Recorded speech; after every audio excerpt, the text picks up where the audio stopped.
the continuing story of Peyton Place.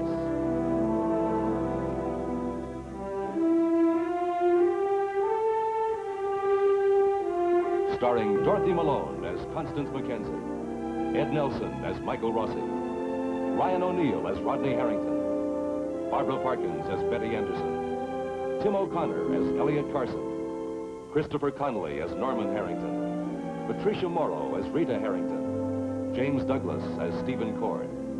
Peyton Place.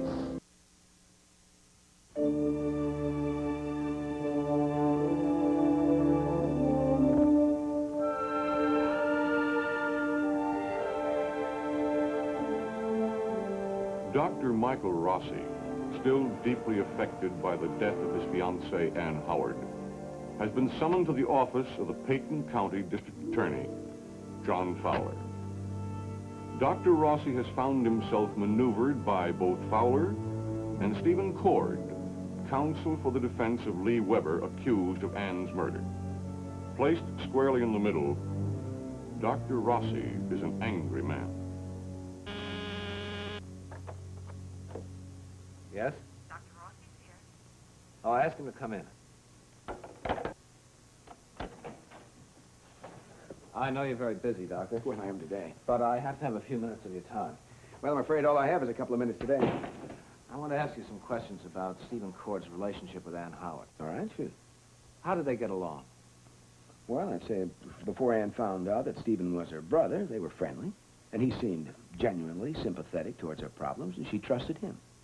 And after they found out they were brother and sister? Well, she was shocked to learn it, of course, like anyone would be. Of course. Can you tell me anything about Ann's relationship with Mrs. Cord? No, nothing at all. Look, what's the point of this? Stephen subpoenaed his mother as a witness for the defense. Well, that's strange, isn't it? How's this going to affect your case against Lee Weber? I'm not sure. When's the last time you saw Stephen? Well, it was at Ann's apartment. What, a boarding house it was. Go on. When was that? It was the day after Ann's funeral. What did he say about his sister's death? He said he was afraid she might have committed suicide. And that's when my opinion of Mr. Cord changed. He knew as well as anyone did. Lee Weber had tormented her and threatened her. And what possessed him to take the defense of the man that killed him? Well, that's beside. So you can't tell me anything at all about Ann's relationship with her mother? No, nothing at all. As a matter of fact, the only time I was even present when they were together was at her funeral. Well, that was about par for the kind of break she always got in life. There they were, Ann and her mother and her brother, finally reunited at Ann's grave. Mrs. Cord was there. She was standing still and cold and kind of controlled, remarkably controlled, really, for a woman burying her own daughter. And Stephen was standing nearby. He didn't even look at her or try and touch her or anything. And I thought the death of Ann would bring them closer together, you know. They didn't even display any emotion or warmth or anything, even for the benefit of the rest of us. Did you talk with Stephen after the funeral? No, well, only at the rooming house. Is there going to be a problem with this case? Well, not that I know of. Have you ever discussed Ann's death with Mrs. Cord or Martin Peyton? No. Stephen ever talked about his father with you? No. You have any idea why he gave up doing the legal work for Mr. Peyton's mill? No idea at all. Well, thanks very much for your time, Doctor. It's okay. Now, if you should remember anything at all that might have some bearing on Stephen's attitude toward... I mean, why Stephen? You keep asking the questions about Stephen. You're prosecuting Lee Weber for the murder of Ann Howard, aren't you? You're going to get a conviction, aren't you? I'm sorry my questions have upset you. Well, what about the answer? The answer's yes, Dr. Rossi, as far as I can tell. Well, thanks very much for taking the time to see me. I'll see you in court.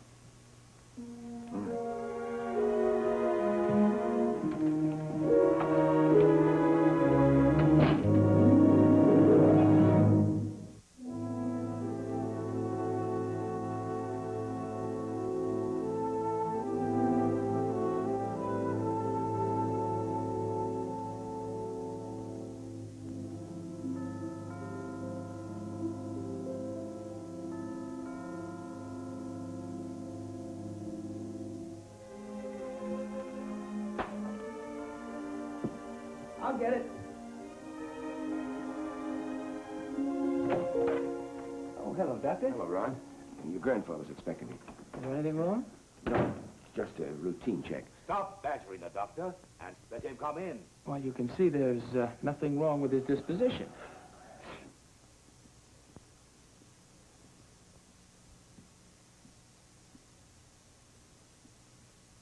Isn't there something in the Hippocratic Oath about lying? I wasn't aware that I was expecting you.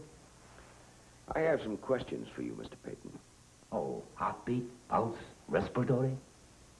Why did Stephen Cord subpoena his mother? Where did you hear that? The district attorney just told me. I didn't realize that you and the district attorney conferred about such things. He wants to know the reason behind the secret of the relationship between Stephen and Ann. And did you supply the answers? That's why I came to you. There's some brandy in the cabinet. As long as my doctor isn't here, we can enjoy it in peace. Mr. Peyton, Ann and I were going to get married. Oh. Well, I sincerely regret your loss. I don't want your regrets, Mr. Peyton, just your answers. There are some glasses in the cabinet. There's some missing pieces to the puzzle, Mr. Peyton. I have to have them. I came here to collect. Not at this address. Take your righteous anger someplace else. Did Ann Howard see her mother before she died? I imagine so. Well, there's someone in this house that knows for sure. Oh, Doctor, you have a long walk. Mrs. Cord left for the airport some time ago. I'm afraid your timing along with Stevens is a trifle off. He may have issued a subpoena for Mrs. Cord, but I doubt if she'll be here to receive it. Well, it's very convenient, isn't it? Now, just how long will she be gone? Well, that's hard to say. She's on a combined business and vacation trip. You know, I have quite a few interests along the New England coast. Well, she can't stay away forever. Oh, she doesn't intend to. Look, Mr. Peyton, this is just round one. I haven't come to a decision yet. I thought you'd reached your decision.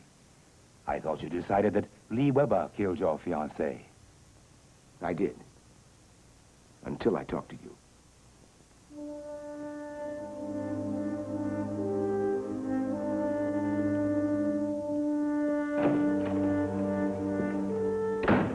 Well, that was fast. What did the good doctor want? This isn't your day for a checkup. Grandfather, I thought we were going to level with one another. We are, Rodney. Well, what did Dr. Rossi want? It seems that in addition to having the eye of an eagle and the heart of a lion, he has the mind of a busybody. He felt it his duty to come here and inform me that Stephen had issued a subpoena for Mrs. Cord. Why did Stephen do that? That's what he wanted to know. And you didn't tell him? Stephen hasn't said a word to me. Therefore, I have nothing to tell the doctor. Or you. Goodbye, Grandfather.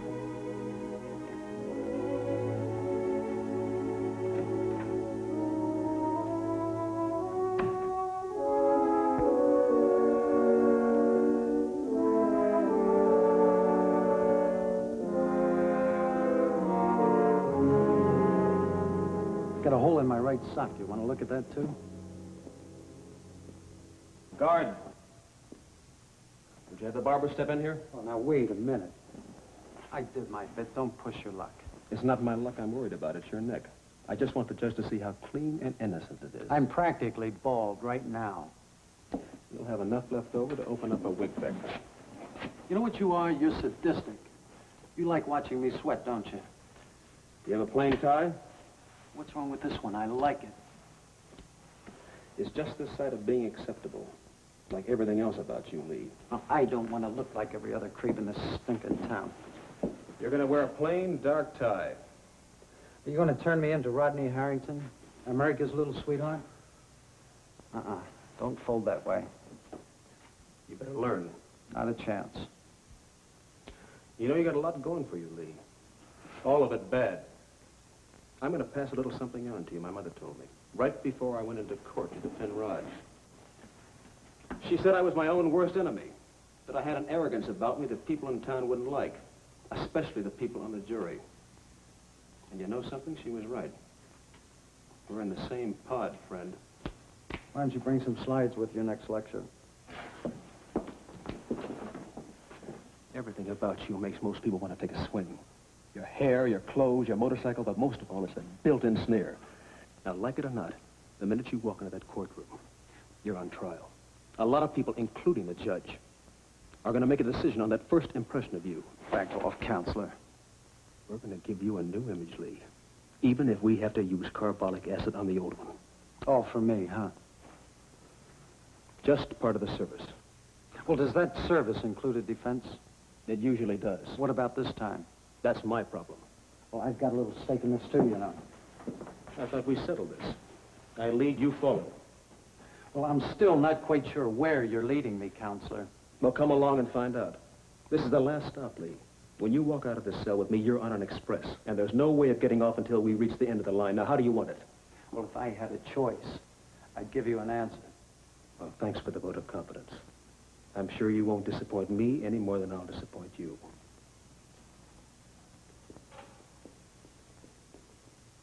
Sit down. You're about to get clipped.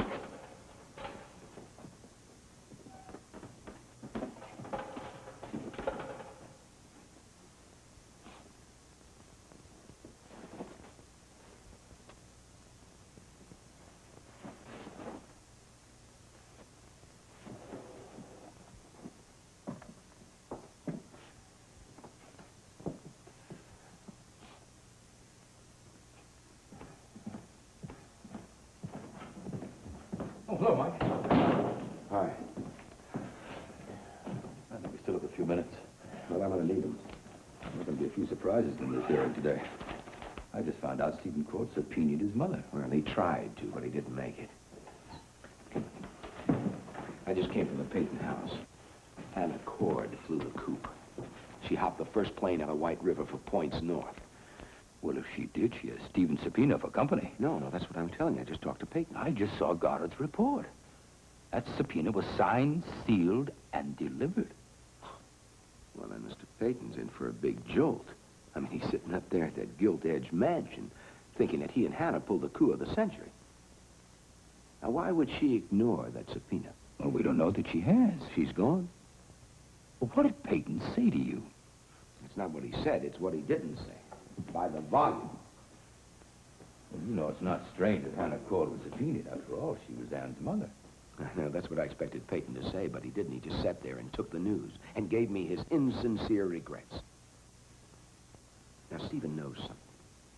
And they know that he knows. And that's why Hannah took the first plane to anywhere to keep from facing Stephen in court. Lee Weber is on trial here, not Hannah Cord. Elliot, when Ann told me the day of her death that she had just learned she had a full-grown family she had never been allowed to know, she took it calmly. She seemed adjusted to it easily. And later on, when I talked to her on the phone, that afternoon at the beach cottage, she seemed changed, distant, agitated. All right, now what made her change? Lee Weber made her change. You know that as well as I do. I don't know.